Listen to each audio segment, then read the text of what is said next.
来吧，新玩具，京客出品放大合金版的 SS 猩猩队长盒子，其实看起来还是挺大的。盒子里边的全部内容就是这么多了，有一些配件可以插在身上。其实吧，这两根锁链连接在一起，叠吧叠吧也是可以卡在后背的。但是后背的这个插点位置插上去以后，不能压到最底，尺寸上面我觉得还是差了一点点，而且搭载起来的效果并不好看。电影里面他们寻找的这个钥匙也是可以拔开的，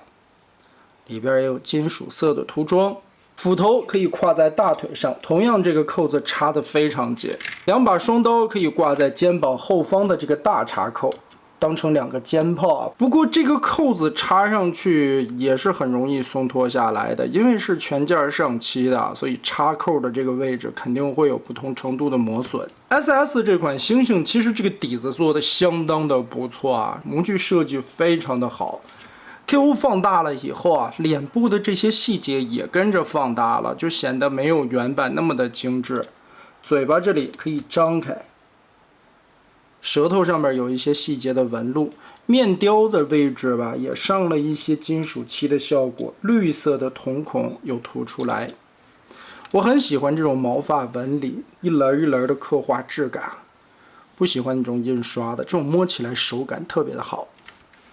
这个模具要说设计的不好，我觉得后腿这个地方感觉不是很仿生，因为这些扣子插住以后，其实完全固定起来并不太好看。合金的位置主要是人形的两个脚丫子，也是为了起到配重效果。其他的零件我倒没摸出来什么冰凉的材质啊。还有一点啊，我不知道原版有没有这个问题，后背的这个盖子啊，其实扣的不是老紧的，上边的这半截还好啊，靠形状可以有一个定位的感觉，下方这里就没什么扣点。然后我们进入这款猩猩非常简单好玩的变形过程。首先，大猩猩的这个手指啊分成两段，把它攥起来，打开这一块毛发的盖板后边的插扣位置，然后顺着这个关节腾一腾，旋转个180度，里边的盖板也打开。这个大拳头旋转180度，进行一个大小手的替换。在这一块折进去的时候，大拇指这里的凹槽刚刚好和这个圆弧状的装甲这里掐一个边，再把这块盖板插扣固定。本身应该是这样去变形啊，但是这个总感觉会弹开，插的不是很紧。究其原因啊，我感觉还是里边的这一块装甲顶到了，这个插扣扣不到底，就很难受啊。将可以定一下吧，然后把外侧的这一块双关节折叠放下来。猩猩的嘴巴闭起来，旋转180度，翻到这一面来。我们把腿部再做出来，大脚丫子摊平，然后拆开这一块卡扣的位置，双关节拉开，把这一片装甲先往外窝，全部拉松之后，双关节提起来。大猩猩的脚丫子尽量往后贴，人形的脚丫子往下，然后根据根部的这个双关节拉到最下方，往回折叠，和骨架中间的扣子结合住，膝盖甲归位。猩猩的腹肌打开根部的卡扣往上提，这块还是插的挺紧的，旋转180度，打开这里边所有的扣子，然后顺着这个肩带往上提，让过来是猩猩的大脑袋，肚子这里整个的抠开，提起来这一档，旋转180度，旋转过来以后，再把猩猩的这个脑袋尽量的往上靠，贴上去，往回盖。人形的脑袋出来以后，注意后边的位置往下扣合，再把这个肩带往下扣，夹住。上方的这一片翻过来，旋转180度，再往里折，找这个扣子夹住。SS 原版猩猩的这个模具就做的相当不错啊，质感方面来说，各种造型以及电影的还原度都是素质非常高的。背后的这一块虽然说隆起来这个高高的背包啊，倒是这一块并不会显得特别累赘，完全在接受的范围之内。放大后的人形高度也在20公分左右。面雕的部分是翻 SS 原版的那个数据，但是放大了以后，边缘这些地方可能显得有一些肉。脖子可动的范围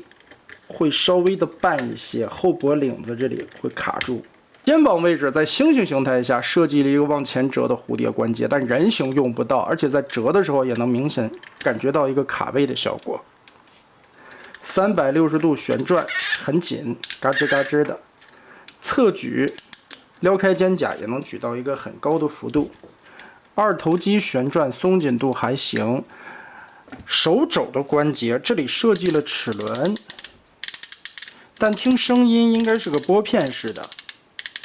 就是听个响儿。臂甲这一块感觉有点讨厌啊，这总会爆开，捏不太紧的感觉。小手同样是2指连在一起的可动，手腕可以旋转，腰部360度旋转。不过这就说起个事儿来，这款猩猩队长变身的时候没有转腰，它就是后背变腹部，腹部变后背。所以要我感觉啊，猩猩队长的变身过程如果没有转胯的这个步骤，就相当于 G1 的擎天柱没有90度从腰间拉出来胳膊的那个灵魂感，可能也是我一厢情愿吧。胯部这里紧实程度也没问题，这个关节阻尼感还是可以的。膝盖这里也换成了齿轮关节，但听响儿应该也是一个拨片式的。合金的大脚丫起到一个配重的效果，双刀可以用附带的链条跟这样连接起来，这个链条上边有非常多段的可动关节，随意的扭造型。但是吧，这一侧插的还是比较紧的，这一侧带凸点的，跟这位置插的时候就显得很松，阻尼感不是很好。不过摆个造型啥的，插上也没啥太大的问题。那么最后总结来评价一下吧 ，SS 原版模具的这个底子设计非常不错，放大了以后增加了合金块，这种质感也是上升了一个档次。涂装方面并没有太多的改变，但板件用料变厚，整体的质感提升，也是让这款猩猩队长这么棒的一个设计更加出彩的一点。做工素质方面，料子给的挺厚的，这个把玩起来很安心，而且在皮肤的刻画、毛发的刻画这些质感上面都是很用心的。涂装方面也做了一些旧化的点缀，但是模具的精度，我觉得有一些地方还是需要调整的。毕竟这个厂子之前没有听说过，这也是他们家的第一款作品。据说之前出的那一版，在上半身的这些关节的位置啊，还是比较松的。这回算是修复版了，能把这些关节改成齿轮，哪怕它是一个拨点的，听起来咯嘣咯嘣的，也是非常爽、非常解压的。但在一些卡扣的位置啊，松紧度这个可能也就是几丝之间的毫厘之差，我觉得在这个上边模具应该再仔细的打磨一下。